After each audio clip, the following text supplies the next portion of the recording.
শুভ সকাল বন্ধুরা। এই দেখো সকাল সকাল ঠাকুর দর্শন করো। আমার তো ঠাকুর দর্শন করলে দিন ভালো যায়, তোমাদেরও ভালো যাবে। তারপরে একটু কাজকর্ম করে দেখো যাচ্ছি ছাতে, পাখির খাবার আর গাছের খাবার নিয়ে। এই দেখো ছাতে গিয়ে মনটা ভালো হয়ে গেল, গাছে দুটো ফুল হয়েছে আর এই নতুন গাছটাতে কুঁড়ি এসেছে। এই কুঁড়ি দুটো দেখে আরও মনটা ভালো হয়ে গেল। একদম নতুন গাছ, সবার প্রথম কুঁড়ি এইটা তোমাদের সঙ্গে শেয়ার করলাম। এই দেখো তারপরে চান টান করে ঠাকুর ঘরে গেছি, মাকে দর্শন করো নিত্যদিনের মতো। এই দেখো আমার গোপালরা উঠে বসে পড়েছে। এরা সব গরমের জ্বালায় খালি গায়েই থাকে, শুধু প্যান্ট পরে থাকে। আজকে ঠাকুরমশাইকে ডেকে দেখো মনসা গাছটা একটু কাটিয়ে দিলাম ছোট করে, তারপরে একটু দুধ কলা দিয়ে মা মনসাকে শান্ত করা হলো। ঠাকুরমশাই পুজো করে যাওয়ার পরে ওপরে চলে এসেছিলাম, এসে দেখি বাজার এসে গেছে।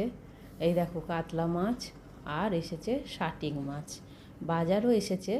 আর এই দেখো আমি একটু টিফিন খেয়ে নিলাম দুধ চিড়ে। সবাই দই চিড়ে খায়, আমি দুধ চিড়ে খেয়েছি। কে কে খেতে ভালোবাসো আমায় জানিও, কমেন্ট করে জানিও।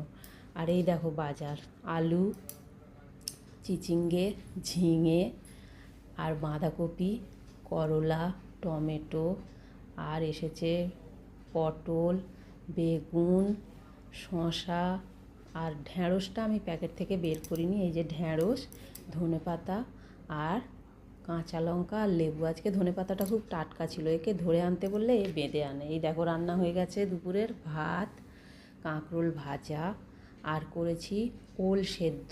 আচারের তেল দিয়ে মেখেছি, জানো তো আচারের তেল দিয়ে মেখে খেতে খুব ভালো লাগে।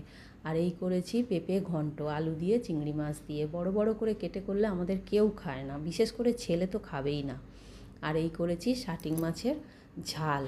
আর পেঁপে ঘন্টটা একটু ঘষে নিয়ে করেছি। আর এই দেখো বিকেলবেলা ভাবলাম যে একটু কলা খাই, কলাগুলো আছে। খেতে গিয়ে দেখি এই বিশাল বড় কলাটা, আমি তো একা খেতে পারছিলাম না। তোমরা যে যে খাবে চলে এসো। এই দেখো যেন মা আর বাচ্চা, একটা একটু ছোট্ট কলা একটা বড় কলা। তারপরে চলে গেলাম সন্ধে দিতে নিচে ঠাকুর ঘরে।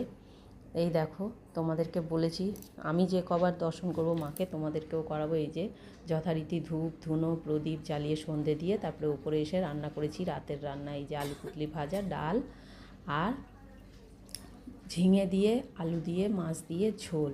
আর করেছি ছোট্ট একটা ডেচকির মধ্যে একটু ভাত। এই যে উপর দেওয়াই আছে, এখনও তোলা হয়নি, কারণ আমার হোম ডেলিভারি আছে তো ওই দাদা খুব একটা রুটি খেতে চান না, তাই ওনার জন্য রান্না। আর আমাদের রাতের রান্না দেখো, এই যে চিলি চিকেন করেছি। উনি রুটি খেলে ওনাকে চিলি চিকেনটা দিতাম, কিন্তু ওই রুটি খান না বলে আর দিইনি রাত্রিরে। উনি ভাতটাই পছন্দ করেন। চিলি চিকেনের সঙ্গে আমি করেছি ময়দার রুটি। এই দেখো সাদা সাদা ময়দার রুটি, কে কে খাবে চলে